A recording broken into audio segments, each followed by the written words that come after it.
Бүгін супермаркетке келдік. 4 адамға бір аптаға жетерліктей азық-түлік аламыз. Англияда азық-түлікке қанша ақша кетеді, сонымен бөлісетін болам. Осылай толтырып алдық. Мынаның ішінде не жоқ десеңіздер, бәрі бар. Бір аптаға толық жетеді.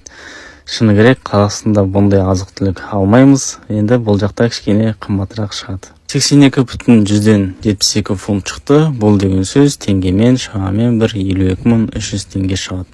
Ал енді келесі магазин бізде Aldi. Бұл жақта да міндетті түрде кіреміз, себебі бұл жақта жеміс-жидек, көкөніс барлығын осы жақтан аламыз. Қарбыз, ананас, лимон, апельсин, киви бәрі бар.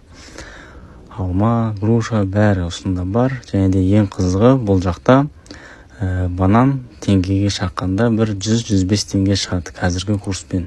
Бізден арзан банан. Ал қалғандар кішкене қымбаттау. Бұл жақтан да осындай 2 пакет зат алып шықтық. 30,32 фунт. Бұл деген шамамен 19.700 теңге. 72.000 теңге 4 адамға бір аптаға аз ба, көп па?